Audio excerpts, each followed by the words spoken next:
के चमेली के स्वार्थी मनोभाव का पता चलता है।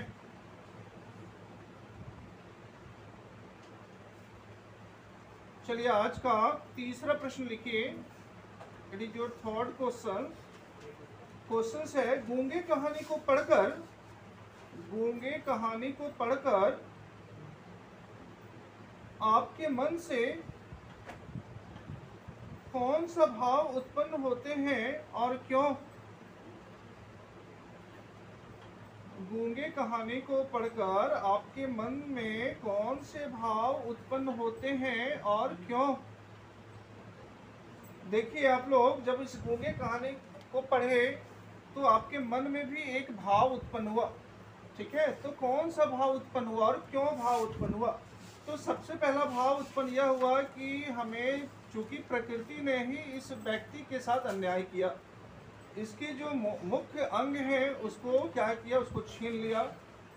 वह बेचारा गूंगा है और उसके साथ जब समाज अन्याय और अत्याचार करता है तो निश्चित तौर पे हमारे मन मस्तिष्क में एक करुणा की भावना उत्पन्न होती है और हमारा मन में एक दया की भावना उत्पन्न होती है और हम यह चाहते हैं कि निश्चित तौर पे यह गूंगा व्यक्ति जो है जिसके साथ समाज अन्याय करता है, समाज उसका शोषण करता है, बिल्कुल उसके साथ भी समाज वैसा ही व्यवहार करे जैसे आम लोगों के साथ व्यवहार करता है, ठीक है। तो चलिए आप लोग आंसर लिखिए।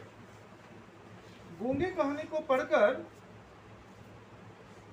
हमारे मन में गूंगे कहानी को पढ़कर हमारे मन में प्रेम और सहानुभूति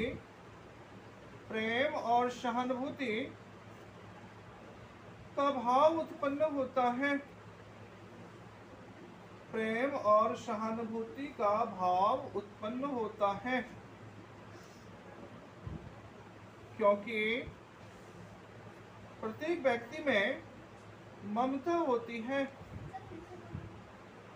गूंगे कहानी को पढ़कर हमारे मन में प्रेम और सहानुभूति का भाव उत्पन्न होता है क्योंकि प्रत्येक व्यक्ति में ममता होती है।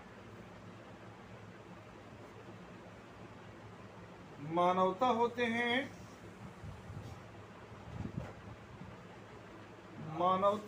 हैं, उसके अंदर भी सुख दुख को अनुभव करने की क्षमता होती है। उसके अंदर भी सुख दुख को अनुभव करने की क्षमता होती है, लेकिन कभी कभी सुख दुख को अनुभव करने की क्षमता होती है, लेकिन कभी कभी समाज में प्रकृति द्वारा मानव को अपंग बना दिया जाता है। लेकिन कभी कभी समाज में प्रकृति द्वारा मानव को अपंग बना दिया जाता है। ऐसी स्थिति में समाज में प्रकृति द्वारा मानव को अपंग बना दिया जाता है। ऐसी स्थिति में प्रत्येक मानव समाज की यह कर्तव्य होती है कि प्रत्येक मानव समाज की यह कर्तव्य होती है कि अपंग बना दिया जाता है। ऐसी स्थिति में प्रत्येक मानव समाज की यह कर्तव्य होता है कि वह उस अपंग व्यक्ति के प्रति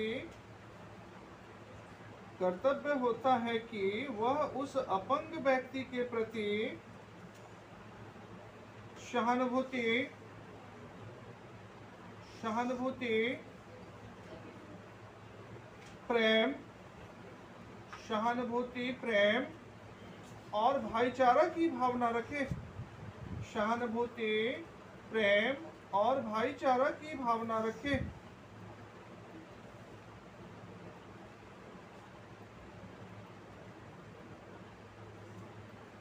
यहाँ तक लिख लिया आप लोग?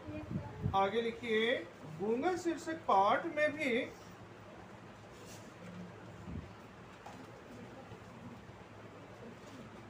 गूंगा शीर्षक पाठ भी मानवता और ममता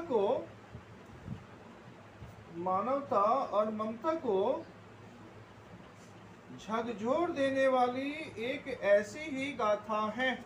मानवता और ममता को झकझोर देने वाली एक ऐसी ही गाथा है।